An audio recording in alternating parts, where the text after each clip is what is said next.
നമസ്കാരം കൂട്ടുകാരെ, 2024 പുറത്തിറങ്ങിയ ചലച്ചിത്രം ലാമദ്രയുടെ കഥയാണ് സിനിമാ കഥയിലൂടെ ഇന്ന് നിങ്ങൾ കേൾക്കാനായി പോകുന്നത്. വിശദമായ കഥയിലേക്ക് പോകുന്നതിന് മുമ്പ് സിനിമാ കഥകൾ കേൾക്കാൻ ഇഷ്ടപ്പെടുന്ന പുതിയ കൂട്ടുകാരുണ്ടെങ്കിൽ നമ്മുടെ ചാനൽ ഒന്ന് സബ്സ്ക്രൈബ് ചെയ്യണേ. കൂട്ടുകാർക്ക് ഷെയർ ചെയ്തു കൊടുക്കുകയും കമന്റ് ചെയ്യുകയും ലൈക്ക് ചെയ്യുകയും ചെയ്യൂ. നമുക്ക് നേരെ വിശദമായ കഥയിലേക്ക് പോകാം. കഥയെ ആരംഭിക്കുന്നത് മാർത്ത എന്ന പേരുള്ള ഒരു സ്ത്രീയെ പരിചയപ്പെടുത്തിക്കൊണ്ടാണ്. മാർത്ത ഒരു വിധവയായിരുന്നു. 2 മക്കളാണ് മാർത്തയ്ക്കുള്ളത്.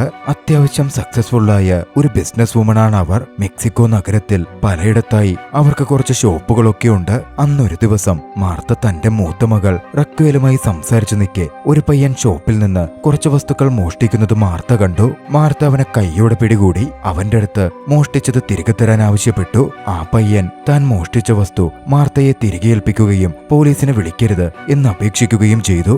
മാർത്ത ആ പയ്യനെ അതോടെ വിട്ടയക്കുകയാണ്. റക്വേൽ അത് കണ്ട് എന്തിനാ അമ്മ അവനെ അങ്ങനെ വിട്ടത് എന്ന് ചോദിച്ചു. അവൻ കടന്നുപോകുന്ന അവസ്ഥ തനിക്ക് മനസ്സിലാവുമെന്നും അവൻ ഇനി അങ്ങനെ മോഷ്ടിക്കില്ലെന്നും മാർത്ത ആ സമയം മകളോട് പറഞ്ഞു. പിന്നാലെ അങ്ങോട്ടേക്ക് മാർത്തയുടെ ഇളയ മകൾ ഈവ കടന്നു വന്നു. ഫ്രണ്ടിന്റെ കൂടെ ഒരു പ്രൊജക്ടിന്റെ ആവശ്യത്തിന് താനും പൊക്കോട്ടെ എന്നിവ ചോദിക്കുകയാണ്. പൊക്കോളൂ എന്ന് പറഞ്ഞ മാർത്ത വേഗം തിരിച്ചു വരണം എന്നും ഈവയോട് പ്രത്യേകം എടുത്തു പറഞ്ഞു. ഈവ പോയ ശേഷം റക്വേൽ മാർത്തയോട് വീണ്ടും സംസാരിച്ചു. ഈ അടുത്തായി നഗരത്തിൽ ചെറിയ പ്രായത്തിലുള്ള പെൺകുട്ടികൾ തട്ടിക്കൊണ്ടുപോകപ്പെടുന്നുണ്ടായിരുന്നു. ഈവയുടെ കാര്യത്തിൽ അതുകൊണ്ട് കൂടുതൽ ശ്രദ്ധിക്കണം എന്ന് റക്വേൽ അമ്മയോട് അറിയിച്ചു. പേടിക്കാൻ ഒന്നുമില്ലെന്നും ഈവ കൂട്ടുകാരിക്കൊപ്പം പ്രൊജക്ടിന്റെ കാര്യത്തിന് പോയതല്ലേ, അവൾ തിരിച്ചു വരുമെന്നുമായിരുന്നു മാർത്ത പറഞ്ഞത്. പിന്നീട് മാർത്ത വീട്ടിലായിരിക്കുന്ന സമയത്ത് തന്റെ പെറ്റ് ഫിഷ് ചത്തുകിടക്കുന്നത് അവളുടെ ശ്രദ്ധയിൽപ്പെട്ടു. പെട്ടെന്ന് മാർത്തയുടെ ഓർമ്മകൾ പഴയ കാലത്തിലേക്ക് പോയി. മാർത്തയുടെ അച്ഛൻ മാർത്തയെ ഗണ്ണുപയോഗിക്കാനും കൊലപ്പെടുത്താനും ഒക്കെ പഠിപ്പിച്ച കാലം. കഥ അവിടെ നിന്നും ഈവയിലേക്ക് തിരിയുകയാണ്. യാത്ര പറഞ്ഞ പ്രൊജക്ടിനെന്ന് പറഞ്ഞു പോയ ഈവ നേരെ പോയത് ബിയാൻക എന്ന സുഹൃത്തിന്റെ അടുത്തേക്കായിരുന്നു. വീട്ടിൽ ഗ്രൂപ്പ് പ്രൊജക്ടിനെന്ന് അവൾ നുണ പറഞ്ഞിറങ്ങിയതാണ്. ബിയാൻക ക്ഷണിച്ചിട്ട് ബിയാൻകൊപ്പം അടിച്ചു പൊളിക്കാനായിരുന്നു അവൾ ബിയാൻകടുത്തേക്ക് എത്തിച്ചേർന്നത്.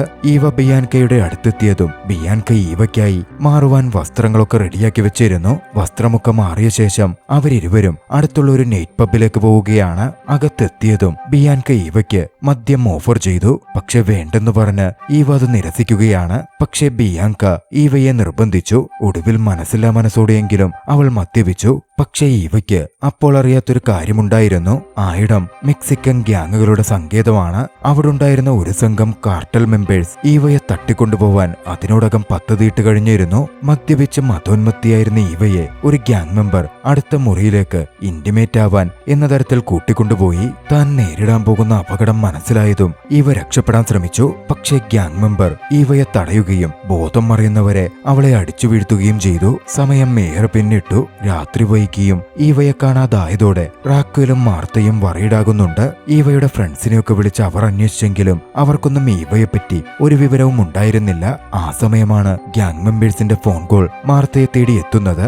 ഈവ തങ്ങളുടെ കസ്റ്റഡിയിലുണ്ടെന്നും വിട്ടുകൊടുക്കണമെങ്കിൽ പണം വേണമെന്നും അവർ ആവശ്യപ്പെട്ടു. എവിടെ വെച്ചാണ് പണം കൊടുക്കേണ്ടത് എന്ന നിർദ്ദേശവും അവർ തന്നെ കൊടുത്തിരുന്നു. അങ്ങനെ പണവുമായി വേറെ പ്രശ്നമില്ലാതിരിക്കാൻ ഗ്യാങ് മെമ്പേഴ്സ് പറഞ്ഞ പോലെ മാർത്ത ഒരു റെസ്റ്റോറന്റിലെത്തി വെയിറ്റ് ചെയ്തു. അധികം വൈകാതെ അതേ റെസ്റ്റോറന്റിലേക്ക് ഗ്യാങ് മെമ്പേഴ്സിന്റെ തലവൻ എൽ ചാക്കാൽ കടന്നു വന്നു. മാർത്തയുടെ പിറകിലുള്ള കസേരയിലിരുന്ന അയാൾ മാർത്തയോട് സംസാരിച്ചു. പറഞ്ഞ പോലെ കാര്യങ്ങൾ ചെയ്താൽ ഈവ മോചിപ്പിക്കപ്പെടും എന്നായിരുന്നു അയാൾ വ്യക്തമാക്കിയത്. പണം കൊണ്ടുവന്നിരുന്ന മാർത്ത അത് അയാളെ കാണിച്ചു. പണം കണ്ടതും എൽ ചാക്കാൽ തന്റെ ആളുകളോട് ഈവയെ കൊണ്ടുവരാൻ ആവശ്യപ്പെട്ടു. റെസ്റ്റോറന്റിന് മുമ്പിലേക്ക് ഈവയുമായുള്ള വണ്ടി വന്നു നിന്നു. മാർത്ത പണം കൊടുത്തെങ്കിലും കാർട്ടൽ മെമ്പേഴ്സ് ഈവയെ വിടാൻ ഒരുക്കമായിരുന്നില്ല. അവർ പറഞ്ഞ് റാൻസം മണിയുടെ ഇരട്ടി വേണം എന്ന് ആ സമയം ആവശ്യപ്പെട്ടു. തന്റെ പക്കൽ അത്രയൊന്നുമില്ല എന്ന് മാർത്ത പറഞ്ഞെങ്കിലും എൽ ചാക്കാൽ അത് ചെവികൊള്ളുന്നുണ്ടായിരുന്നില്ല. മാർത്ത റെസ്റ്റോറന്റ് എംപ്ലോയീസിനോടും സഹായം ചോദിച്ചെങ്കിലും അവരാരും മാർത്തയെ സഹായിച്ചതേയില്ല. ആ ഗ്യാങ് മെമ്പേഴ്സിനെ അവർക്ക് ഭയമായിരുന്നു. പോകുന്നതിനു മുമ്പ് 10 ദിവസം സമയമുണ്ടെന്നും അതിനുള്ളിൽ പണം സംഘടിപ്പിക്കണം, എന്നാലേ ഇവയെ തിരിച്ചു കിട്ടൂ എന്നും എൽ ചാക്കാൽ ഭീഷണിയുടെ സ്വരത്തിൽ മാർത്തയോട് പറഞ്ഞു. പോലീസിനെ ഇക്കാര്യത്തിലേക്ക് കൂട്ടിയിഴിക്കരുത് എന്നും പ്രത്യേകം അയാൾ എടുത്തു പറഞ്ഞിരുന്നു. മാർത്ത പക്ഷേ അതിനോടകം ഒരു കാര്യം ശ്രദ്ധിച്ചിരുന്നു. എൽച്ചാക്കാൽ ധരിച്ചിരിക്കുന്ന ഷർട്ട് തന്റെ ഷോപ്പിലെ ഡിസൈനർ സെക്ഷനിൽ നിന്നുള്ളതാണെന്നതായിരുന്നു അത്. മാർത്ത അവിടെ നിന്ന് മടങ്ങി വീട്ടിലെത്തി. എന്തു ചെയ്യണമെന്ന് ഒരു പിടുത്തവും കിട്ടുന്നുണ്ടായിരുന്നില്ല.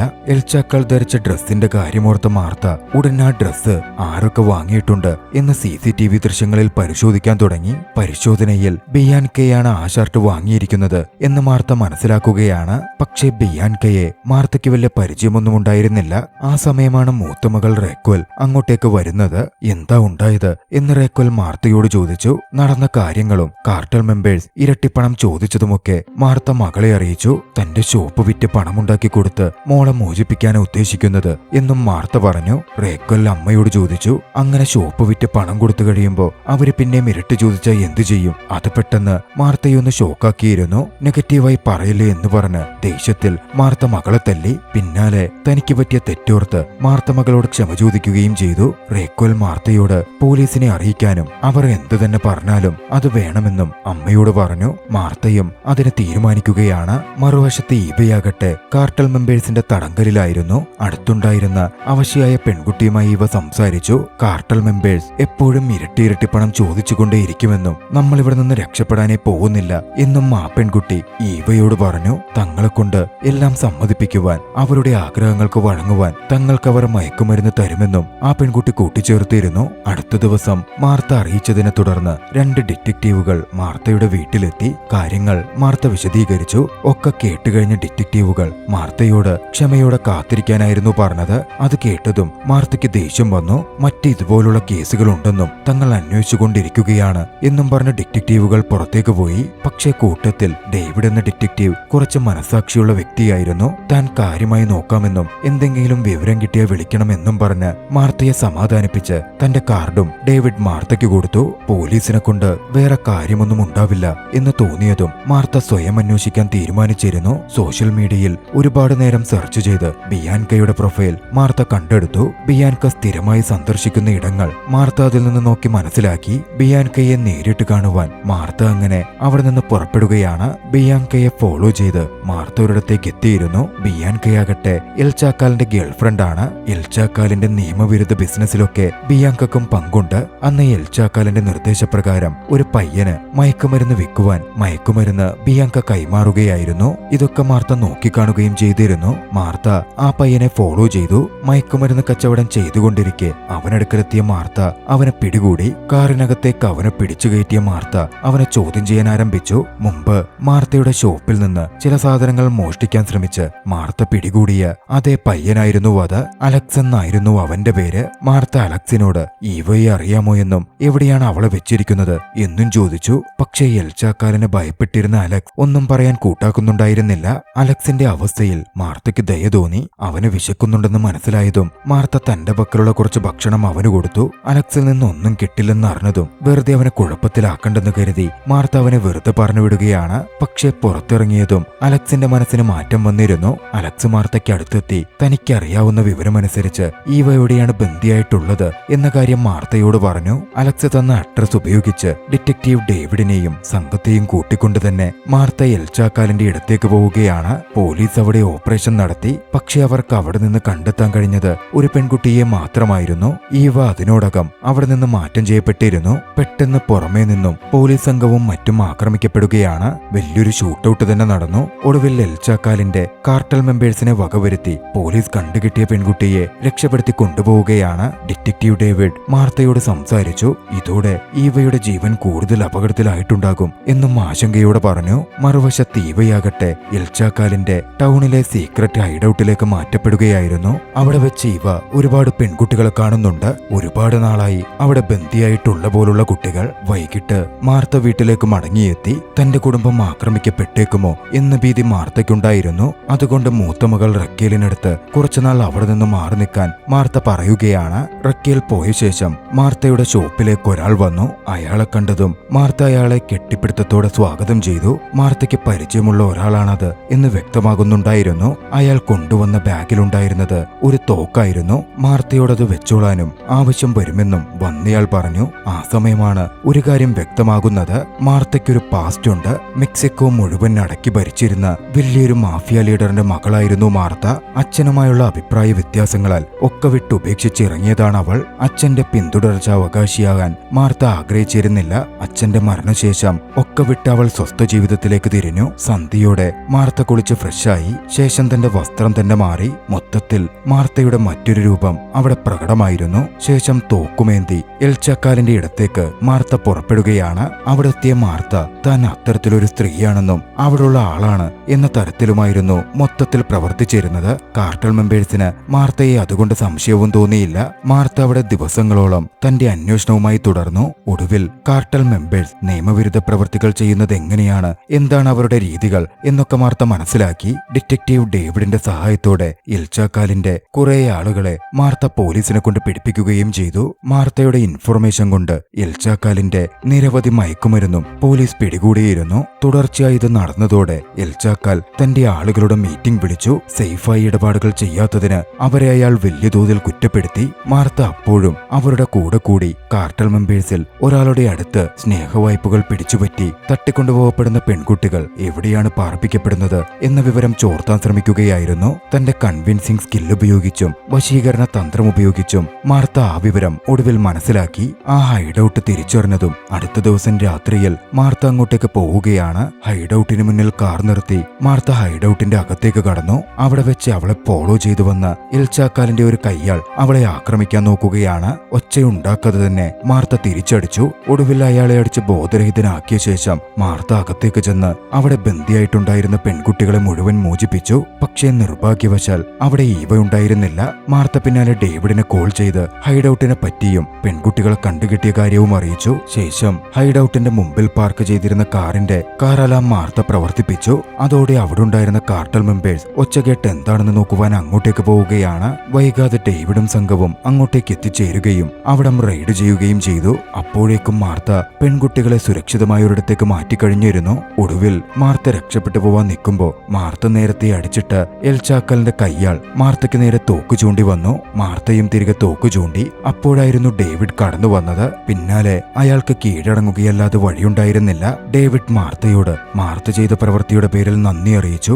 ഈവയെ കണ്ടുകിട്ടിയിട്ടില്ല എന്ന ദുഃഖകരമായ സംഗതിയും അവരുടെ സംസാരത്തിലേക്ക് കടന്നു വന്നു. എൽച്ചാക്കാലാകട്ടെ ആ നടന്ന സംഭവത്തോടെ കൂടുതൽ ക്ഷുഭിതനായി മാറിയിരുന്നു. നടത്തിയ അന്വേഷണത്തിൽ നിന്നും അലക്സിനെ പിടികൂടി വിചാരണ ചെയ്തപ്പോ അലക്സിൽ നിന്നുമായി ഇതിന് പിന്നിലുള്ളത് മാർത്തയാണ് എന്ന് എൽച്ചാക്കാൽ തിരിച്ചറിഞ്ഞു. അലക്സാണ് ഒരിടം മാർത്തയ്ക്ക് പറഞ്ഞുകൊടുത്തതെന്ന് മനസ്സിലാക്കിയിരുന്ന എൽച്ചാക്കാൽ അലക്സിനെ വകവരുത്തുക കൂടി ചെയ്തു. അടുത്ത ദിവസം മാർത്ത വീട്ടിലായിരിക്കുമ്പോൾ എൽച്ചാക്കാലിന്റെ ഫോൺ കോൾ മാർത്തയെ തേടിയെത്തി. കൂടുതൽ പ്രശ്നങ്ങൾ വേണ്ടെന്നും നമുക്കൊരു സമാധാനത്തിലെത്താം എന്നും പറഞ്ഞു വിളിച്ച എൽച്ചാക്കാൽ ഈവയെ കൈമാറാം എന്ന് മാർത്തയോട് പറയുകയും ചെയ്തു. ആദ്യം മാർത്തയ്ക്ക് അക്കാര്യത്തിൽ ഉറപ്പുണ്ടായിരുന്നില്ലെങ്കിലും മകളെ സുരക്ഷിതമായി തിരിച്ചു കിട്ടിയാലോ എന്ന് ചിന്തിച്ച ആ അമ്മ മാർത്ത അത് സമ്മതിക്കുകയാണ്. പക്ഷേ എന്നിരുന്നാലും മാർത്ത ഡേവിഡിനെ വിളിച്ച് ആ ഡീലിന്റെ കാര്യങ്ങൾ അറിയിച്ചു. പ്രശ്നം വല്ലതും ഉണ്ടായാൽ ഓടിയെത്തുവാൻ കോംപ്രമൈസ് ഡീൽ നടക്കുന്നതിന്റെ 1 കിലോമീറ്റർ അപ്പുറം താൻ മറിഞ്ഞിരിക്കാം എന്ന് ഡേവിഡ് മാർത്തയ്ക്ക് വാക്കുകൊടുത്തു. കുറച്ചു സമയം പിന്നിട്ടതും എൽച്ചാക്കാലിന്റെ വണ്ടി വന്നു. ഈവയെ പുറത്തേക്ക് തള്ളി അവർ വണ്ടിയോടിച്ചു പോയി. മാർത്തയുടെ കയ്യിൽ മകൾ സുരക്ഷിതയായി എത്തിയിരുന്നു. അവശതയിലായിരുന്ന ഈവയെ ഉടൻ മാർത്ത ഹോസ്പിറ്റലിലേക്ക് മാറ്റി. ആദ്യമൊന്നും ഈവയ്ക്ക് കുഴപ്പമൊന്നും ഉണ്ടായിരുന്നില്ല. ഈവ തിരിച്ചെത്തിയതോടെ ഈവയുടെ മാറി നിന്ന് ചേച്ചിയും ഈവയെ കാണാൻ അങ്ങോട്ടേക്ക് വന്നു. ഈവയും അമ്മയെയും സഹോദരിയെയും കണ്ടതിൽ വലിയ സന്തോഷത്തിലുമായിരുന്നു. ഡേവിഡ് കുറച്ചു കഴിഞ്ഞ് അവിടെ മാർത്തയെ കാണാനെത്തി. മാർത്ത ഡേവിഡിനോട് ചെയ്തു തന്ന സഹായങ്ങൾക്ക് നന്ദി പറഞ്ഞു. ഏവരും സന്തോഷത്തിലുമായിരുന്നു. പക്ഷെ ആ സന്തോഷം അധികനേരം നീണ്ടുനിന്നില്ല. ഈവയ്ക്ക് പെട്ടെന്ന് ചില കുഴപ്പങ്ങൾ സംഭവിക്കാൻ ആരംഭിച്ചു. അപസ്മാരം വന്ന പോലെ ഈവയുടെ വായിൽ നിന്ന് നുരയും പതയും വന്നു. ഈവയ്ക്ക് എൽച്ചാക്കാലും സംഘവും ഒരുപാട് മയക്കുമരുന്ന് കൊടുത്തിരുന്നെന്നും അതിന്റെ ഭവിഷ്യത്താണെന്നും ഡോക്ടർ വിധിയെഴുതി. ക്രിട്ടിക്കൽ കെയർ യൂണിറ്റിലേക്ക് ഈവ മാറ്റപ്പെട്ടിരുന്നു. വൈകാതെ ദുഃഖകരമായ ആ വാർത്തയെത്തി. ഈവ മരണപ്പെട്ടു. ഈവയെ കണ്ടുകിട്ടി ഒരു ദിവസത്തിനപ്പുറം മരിക്കുന്ന രീതിയിൽ എൽച്ചാക്കാൽ പ്രവർത്തിച്ചതാണെന്ന് മാർത്തയും ഡേവിഡും അടക്കം ഡോക്ടറുടെ വിശദീകരണത്തിൽ നിന്ന് മനസ്സിലാക്കി. ഈവയുടെ ഫ്യൂണറൽ ചടങ്ങുകളും മറ്റും നടന്നു. ദിവസങ്ങൾക്ക് ശേഷം മാർത്തയെ കാണുവാൻ ഡേവിഡ് വീണ്ടും വന്നു. മാർത്തയെ ഡേവിഡ് ആശ്വസിപ്പിച്ചു. ഒരമ്മയ്ക്ക് ചെയ്യാൻ പറ്റുന്ന എല്ലാ കാര്യങ്ങളും അതിൽ കൂടുതലും മാർത്ത ചെയ്തെന്ന് ഡേവിഡ് പറഞ്ഞു. നിങ്ങൾ നല്ലൊരു അമ്മയാണെന്നും കൂട്ടിച്ചേർത്തു. ഒക്കെ വിട്ടുകളഞ്ഞ് സ്വസ്ഥമായി ജീവിക്കാനും ഡേവിഡ് മാർത്തയോട് പറഞ്ഞു. പക്ഷേ ഡേവിഡിനറിയാത്ത ഒരു കാര്യമുണ്ടായിരുന്നു. അതിനോടകം ബിയാങ്കയെ പിടികൂടിയിരുന്ന മാർത്ത ബിയാങ്കയെ വീട്ടിലെ ഒരു മുറിയിൽ ബന്ദിയാക്കി അടച്ചുവെച്ചിരുന്നു. തന്റെ മകളുടെ തട്ടിക്കൊണ്ടുപോവലിൽ ബിയാങ്കക്കുള്ള പങ്ക് മാർത്തയ്ക്ക് വ്യക്തമായിരുന്നു. ബിയാങ്ക എൽചാക്കാലിനെ പറ്റിപ്പറഞ്ഞ് മാർത്തയെ ഒന്ന് പീഡിപ്പിക്കാനൊക്കെ ശ്രമിച്ചു. പക്ഷെ വളരെ കാമായിട്ടിരുന്ന മാർത്ത എങ്ങനെയൊക്കെ ബിയാങ്കയെ താൻ പീഡിപ്പിക്കും എന്ന് പറഞ്ഞ് അവളെ ഭയപ്പെടുത്തി. എൽചാക്കാലിനെ വിളിച്ച സഹായം അഭ്യർത്ഥിക്കാൻ ബിയാങ്കയോട് മാർത്ത ആവശ്യപ്പെട്ടു. ആദ്യമൊക്കെ മടിച്ചു നിന്നെങ്കിലും തനിക്ക് വലിയ രീതിയിൽ ഉപദ്രവമേൽക്കും എന്ന് മനസ്സിലായതും ബിയാങ്ക അതിന് സമ്മതിക്കുകയാണ്. പക്ഷെ ബിയാങ്ക എൽചാക്കാലിനെ വിളിച്ചപ്പോൾ ബിയാങ്കയെ തള്ളിപ്പറയുകയും എന്ത് വേണമെങ്കിലും ചെയ്യുകയോ കൊല്ലുകയോ ചെയ്തോ എന്ന മട്ടായിരുന്നു എൽചാക്കാലിന്. അടുത്ത ദിവസം മാർത്ത ബിയാങ്കയെ മോചിപ്പിച്ചിരുന്നു. രക്ഷപ്പെട്ട ബിയാങ്ക നേരെ എൽചാക്കാലിന്റെ അടുത്തേക്ക് ചെന്നു. തന്നെപ്പറ്റി എൽചാക്കാൽ ഒരു കെയറും കാണിച്ചില്ല എന്നത് ബിയാങ്കയെ ചൊടിപ്പിച്ചിരുന്നു. അതിന്റെ പേരിൽ എൽചാക്കാലിനോട് ബിയാങ്ക തട്ടിക്കയറി. എൽചാക്കാലും ദേഷ്യം പിടിച്ചു ചെന്നെങ്കിലും ബിയാങ്ക ഒരു തരത്തിൽ എൽചാക്കാലിനെ സമാധാനിപ്പിച്ചു. അന്ന് ബിയാങ്കയെ എൽചാക്കാൽ തനിക്ക് വേണ്ടതിന്റെ പരമാവധി ഉപദ്രവിച്ചിരുന്നു. ശേഷം തളർന്ന് ഇരുവരും ഉറങ്ങിപ്പോയി. പക്ഷേ പിറ്റേന്ന് എൽചാക്കാൽ കണ്ണു തുറന്നപ്പോൾ കണ്ടത് തോക്ക് ചൂണ്ടി മുന്നിൽ നിൽക്കുന്ന മാർത്തയെയായിരുന്നു. യാഥാർത്ഥ്യം എന്തെന്നാൽ ബിയാങ്ക മാർത്തയ്ക്കൊപ്പം ജോയിൻ ചെയ്തിരുന്നു. എൽചാക്കാലിനൊപ്പം ചേർന്ന് താൻ ചെയ്ത കുറ്റകൃത്യങ്ങളെ പറ്റിയും ഈവയെ ട്രാപ്പ് ചെയ്തതിനെ പറ്റിയുമൊക്കെയും ബിയാങ്ക മാർത്തയോട് പറഞ്ഞിരുന്നു. താൻ പെടുമെന്ന് കണ്ടതും ബിയാങ്കയെ എൽചാക്കാൽ ബന്ദിയാക്കി. പക്ഷേ ബിയാങ്ക മാർത്തയോട് തന്നെയും അവനെയും ഒന്നിച്ചു കൊന്നുകളഞ്ഞു എന്ന് വിളിച്ചു പറഞ്ഞു. മറുവശത്ത് ഡേവിഡും സംഘവും അപ്പോഴേക്കും എത്തിക്കഴിഞ്ഞിരുന്നു. അവർ എൽചാക്കാലിന്റെ ആളുകളെയും എൽചാക്കാലിന്റെ ഗ്യാങ്സ്റ്റേഴ്സിനെയും ബന്ദികളാക്കി. പിന്നാലെ മാർത്ത എൽചാക്കയെ കൊല്ലുവാൻ തോക്ക് ചൂണ്ടി തയ്യാറെടുത്തു നിന്നതും ഡേവിഡ് അങ്ങോട്ടേക്ക് കടന്നു വരികയാണ്. ഡേവിഡ് മാർത്തയെ തടയാൻ ശ്രമിച്ചു. നിയമം കയ്യിലെടുക്കരുതെന്നും ഒരാളെ കൊന്നാൽ അത് വലിയ വിഷയമാവുമെന്നും പോലീസും നിയമവും എൽചാക്കാലിന് വേണ്ടത് കൊടുത്തോളും എന്നുമൊക്കെ ഡേവിഡ് മാർത്തയോട് പറഞ്ഞു. ആദ്യമൊന്നും മാർത്ത ചെവികൊണ്ടില്ലെങ്കിലും കുറച്ചു നേരത്തെ ആലോചനയ്ക്കൊടുവിൽ മാർത്ത തന്റെ തോക്ക് താഴ്ത്തുകയാണ്. എൽചാക്കാലിനെ പോലീസ് അറസ്റ്റ് ചെയ്തു കൊണ്ടുപോയി. കുറച്ച് ദിവസങ്ങൾക്ക് ശേഷം മാർത്ത സാധനങ്ങൾ പാക്ക് ചെയ്യുകയായിരുന്നു. കാര്യമെന്തെന്നാൽ മാർത്തയുടെ മൂത്ത മകൾ റക്വൽ അമേരിക്കയിലേക്ക് താമസിക്കാനും പഠിക്കാനും വേണ്ടി പോവുകയാണ്. പുറപ്പെടുന്നതിന്റെ തൊട്ടുമുമ്പ് TV കണ്ടപ്പോ അതിൽ വാർത്ത വരുന്നുണ്ടായിരുന്നു. എൽചാക്കാൽ ജയിലിൽ നിന്ന് ചാടി രക്ഷപ്പെട്ടു എന്ന വാർത്തയായിരുന്നു അത്. അത് കണ്ട് റക്വൽ ഭയപ്പെടുന്നുണ്ട്. അടുത്ത ദിവസം പുലർച്ചെ എഴുന്നേറ്റ മാർത്ത ബ്രേക്ക്ഫാസ്റ്റ് മേക്ക് ചെയ്യാൻ കിച്ചണിലേക്ക് എത്തി. ആ സമയം അവിടെ ടേബിളിൽ എൽചാക്കാൽ വന്നിരിക്കുന്നുണ്ടായിരുന്നു. പക്ഷേ എൽചാക്കാലിനെ കണ്ടിട്ടും മാർത്തയ്ക്കൊരു കൂസലുമുണ്ടായിരുന്നില്ല. എന്തിനേറെ പറയുന്നു, ഭക്ഷണവും ഓഫർ ചെയ്ത് എൽചാക്കാലിന്റെ മുമ്പിലേക്ക് മാർത്ത ചെന്നു. മാർത്തയുടെ ധൈര്യം കണ്ട് അതിൽ എൽചാക്കാൽ വല്ലാതെ ഇംപ്രസ്ഡ് ആകുന്നുണ്ട്. പക്ഷെ മാർത്തയെ കൊല്ലാൻ തീരുമാനിച്ചുറപ്പിച്ചായിരുന്നു എൽചാക്കാൽ അങ്ങോട്ടേക്ക് വന്നിരുന്നത്. അവിടെ ഇരുന്ന് സംസാരിക്കുമ്പോ മാർത്ത ശരിക്കും ആരാണ്, എന്താണ് മാർത്തയുടെ ബാക്ക്ഗ്രൗണ്ട് എന്ന് എൽചാക്കാൽ ചോദിച്ചു. മാർത്ത തന്നെ പറ്റിയുള്ള സത്യങ്ങൾ തുറന്നു പറഞ്ഞു. മെക്സിക്കോ മുഴുവൻ അടക്കി ഭരിച്ചിരുന്ന വലിയൊരു മാഫിയ ബോസിന്റെ മകളായിരുന്നു താനെന്ന കാര്യം. മാർത്തയുടെ അച്ഛന്റെ പേര് കേട്ടതും എൽചാക്കാൽ അടിമുടി വിറച്ചു പോകുന്നുണ്ട്. താൻ കൊല്ലപ്പെടും എന്നുകൂടി ഭയന്ന എൽചാക്കാൽ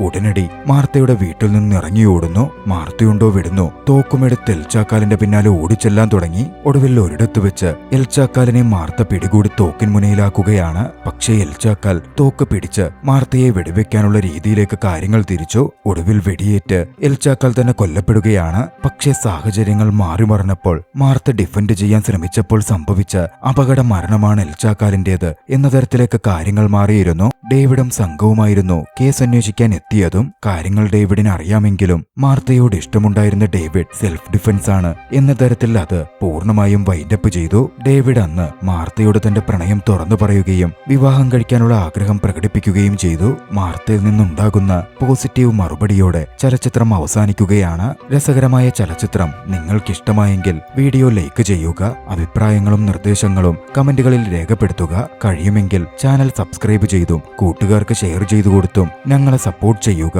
അടുത്ത എപ്പിസോഡിൽ മറ്റൊരു മികച്ച ചലച്ചിത്രവുമായി നമുക്ക് കണ്ടുമുട്ടാം. അതുവരെ ബൈ.